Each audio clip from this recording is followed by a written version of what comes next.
on target. Almost there. Stay on target. They're right behind me. Almost there. What?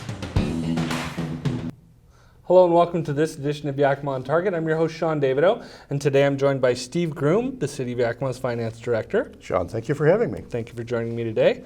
Now, Steve, you're an accountant. Let's talk a little bit about accountants. Accountants aren't always the most interesting interviews. Is a government accountant any different? Is there a niche there? What's the difference? You know, you're exactly right. That is our reputation. However, there are a lot of people that kind of consider accounting magic. I can't tell you how many people come to me and they say, I've got something I want to do. Have you got a little extra money somewhere? Now, I know you're going to want to talk about the budget, and the first thing I'd like to always say everywhere I have an opportunity is that the budget isn't about money.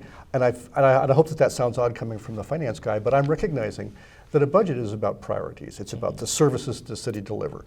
We're limited by the amount of money that we have. Money will fix every problem that the city has. There's not enough money, so that's why we have a budget process to decide what we need to do first.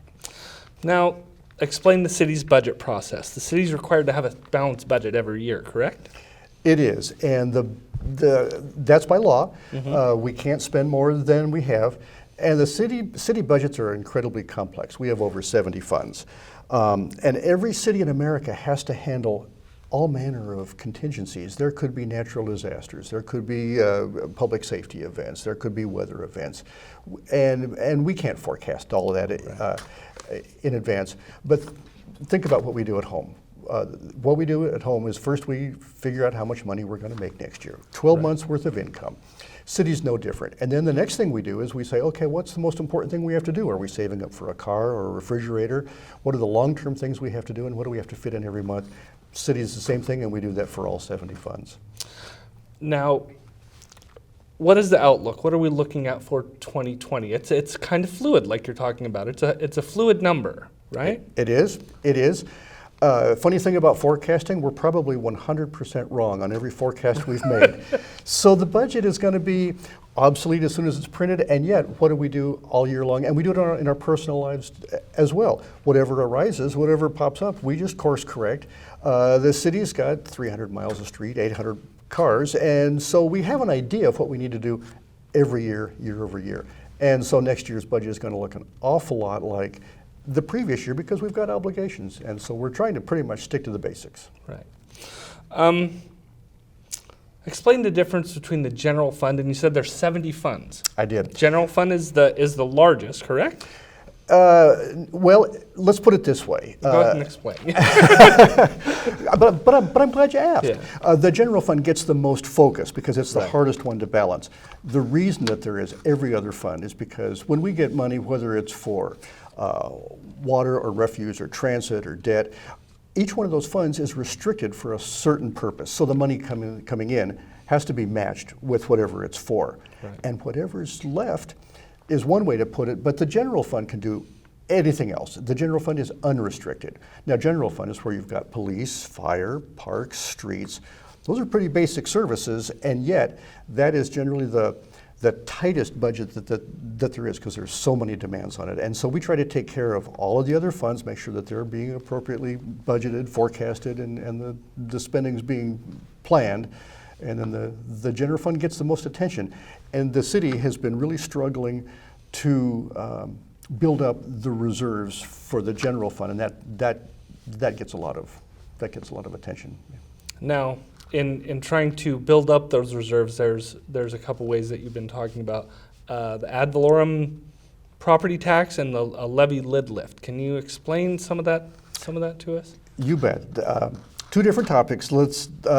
The property tax is the most is one of the two largest funding sources for the general fund. There's property tax and sales tax.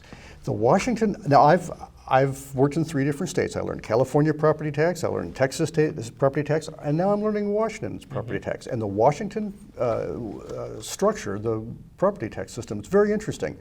They really want to have, they want cities to have a conversation with our taxpayers from time to time.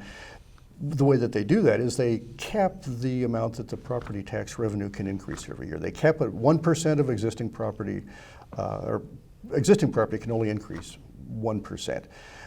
Now, as you know, the Consumer Price Index gives us the cost of living, and it's been 2.7% in the last year.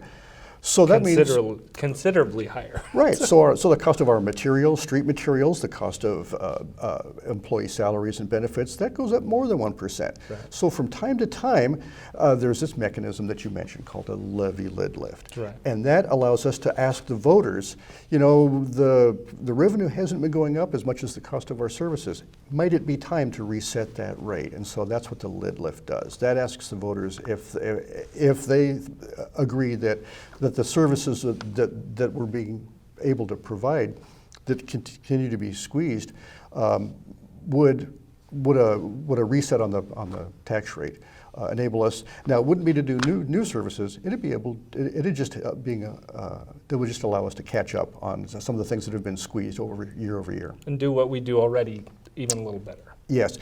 Every employee in every department has got a really good heart. They wish they could do more services. And so the budget process every year, most city employees don't look forward to that because they consider it as a limiting factor on what they're going to be able to deliver.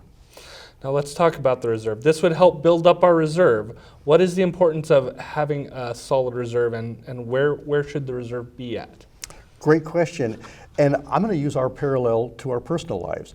The reserve is how much you keep in your checking account for contingencies, or just because the timing of bills. Sometimes you get a water bill once every 2 months. You want to keep a little money in your account on the month that you don't get it.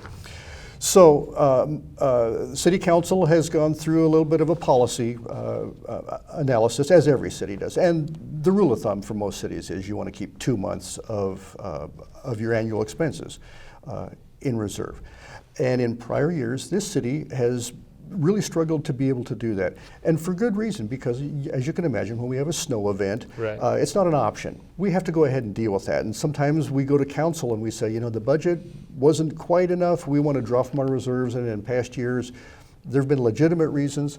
Emergencies. Sure. Emergency situations. Sure. And it's easier to spend it down than to get it back. So we are in the mode. And this budget that we're just passing for 2020, I really do need to applaud council. We had a target we were aiming for. We were hoping to add $675,000 to the reserves. They were able to add $526,000. It's more than $500,000. It's not quite the target we were aiming for, but it's a good, strong step in the right direction, and we're making our city stronger for it. Okay, so where are we at in the budget process now? It starts early in the year, right? You start this at the beginning of the year, correct? If you ask a council person, they'll say that we started it in January when we started strategic planning. Right. As I mentioned, budget's not about money, it's about priorities. And so you have to start thinking, what are the priorities? This last year, they decided that fiscal sustainability, adding to those reserves, was their top priority. Right. Now there's 9 other priorities that they have, and I think the budget addresses all of them. But the budget does start in January, and then around July we start getting into the numbers of it and start forecasting revenue. And I'll be honest, I'm watching revenue every month starting in January. I'm watching how the sales tax comes in. Right. That's the best indicator of our economy, how the city's doing. You look at our sales tax. Right. You can tell, if our businesses and our citizens are spending, and and I always want to be able to forecast when it comes to the following year, because we need to know our city. We can't ask other cities how their economy is doing. We need to know our own city. Right, exactly. Now we're at the adoption process. Correct. What is the next step? How do we adopt the city's budget? The city has had 2 hearings. One of them was on November 5th, one of them on November 19th, and then December 3rd is when the council expects to adopt, and that's well in time for the beginning of the budget year, which is January 1st. We've covered a lot of ground, Steve. What else do we need to talk about? I would like to just share that I mentioned sales tax a moment ago. Right. I have a philosophy that when our homeowners thrive and their property values increase, then the property tax will improve. And even though it's capped, that's true. And when our businesses thrive, the sales tax increases. So if we take care of our citizens and if we take care of our homeowners, then the city revenues, I'm not going to say that they will take care of themselves, but it really does serve us well as public servants to be really mindful of our homeowners and our homeowners and our businesses are doing. Also, and I also mentioned that city employees wish they had more budget, and whenever I have an opportunity, I tell city employees, each one of us has an opportunity to make this city better, whether we're working fighting crime, putting out fires, doing potholes, or in accounting, just being a support department. Yeah. Every single one of us has an opportunity every day to make the city better. I believe that, and working together, I do believe that we're making Yakima an increasingly well-managed city. Wonderful. That's all I've got. Anything else you want to add? No, thank you for having me. I appreciate the opportunity. Normally, finance folks want to stay out of the limelight, out of the newspaper. Appreciate you giving me a chance to give some of our good news. I appreciate you coming on. Great, thank you. And thank you for joining us on Yakima On Target. For more information about the City of Yakima 2020 budget and the City of Yakima's budget process, visit www.yakimawa.gov/services/finance and look for the city budget hearings and programming on YPAC, Channel 194 Charter Cable.